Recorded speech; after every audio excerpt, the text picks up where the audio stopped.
Hi guys, welcome back. And as you can see, I'm doing this solo today because it's something that's just really important to me and something that I found quite difficult being a larger girl in China. As you know, most Asian countries, the people are really small. And so therefore things might be a little bit tricky. So this is all about things to bring to China and why you should bring certain things to China to wear, I mean. Okay, so basically, I found that as a larger girl, you can go into shops, but they're 4XL, 5XL are what we would normally say in Australia is large or extra large. So I'm a 16 to 18, depending on what I'm wearing, type of girl. And so I found it quite difficult to go into many shops here. So I went on to Taobao, which is their kind of Chinese Amazon, which is a great platform, don't get me wrong, but the sizes vary. So you can get extra large, like 5XL, and sometimes the 5XLs are huge and sometimes they're small. So the purpose of me having a chat with you today is what to bring for the first time that you leave home.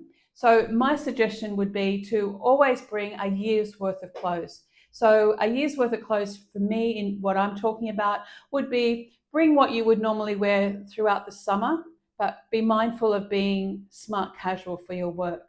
Okay. So especially in China, they're quite modest, especially showing their chest area. So on the weekends, fine, look, wear whatever it is that you like to wear. But in a work situation, just be mindful that, especially working in kindergartens or even in schools in general, you really shouldn't be showing any of your cleavage. So make sure you wear something kind of like up around here. And a fair guess is to not expose your shoulders. So no sort of string singlets and things like that to wear for work. Obviously, on the weekend, as I said, you wear what you wish. So the most important thing for me was I never realized that there were so many functions that required more than semi-casual or smart casual. It required some sort of formal wear. So like graduations or Chinese New Year. Chinese New Year is a big celebration in the school, and you'll often have a big function where there'll be performances, and foreign teachers will perform and the Chinese people will perform, and all of the staff of the schools will do some form of performance, and it's a big dinner, and it's a lovely celebration, but you are expected to wear something formal. Also, graduation. The graduations for kindergartens here are very special. They expect the foreign teachers to present the diplomas or the graduation certificates to each child, bearing in mind that the children all get dressed up in their gowns and their mortarboards. And generally speaking, my experience is you either, as the foreign teacher or the head teacher, you're in a really nice dress, or you're also in a cape and you're in a gown with a mortarboard and you're presenting. But underneath those clothes, you're expected to wear something quite glamorous. So I made the fatal mistake of going through Taobao, and I ended up with this corset back dress, which was fine, but it served its purpose. But I something that I wasn't very comfortable in. So bring an outfit that you would wear to your friend's wedding. And for guys, bring a nice suit.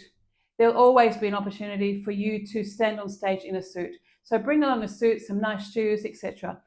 Girls also, and guys, if you're of a larger size, make sure you bring underwear, because underwear is quite difficult to buy here in larger people sizes. Some of the quality of what you'll get on Taobao is fine, but size is really hit and miss, and there's something that you don't want to be uncomfortable with is underwear.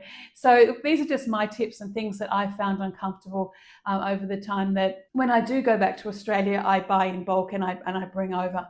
So just think about those things. Make sure you bring a nice outfit.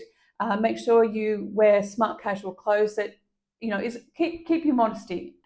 No really short shorts, and if you do want to wear bike shorts and things like that, make sure you've got something that's not too skin tight on the top, so something that is a little bit longer. There are a lot of schools that do ban like yoga pants, etc., but I have seen it. So be comfortable, but also be mindful. These guys are quite modest, and as a Westerner, you'll see a lot of people getting away with so much stuff. It might sound old and grungy. We might sound like your parents telling you, make sure you dress nicely. But really, you do need to think about that before you actually walk into a classroom or before you go to a function.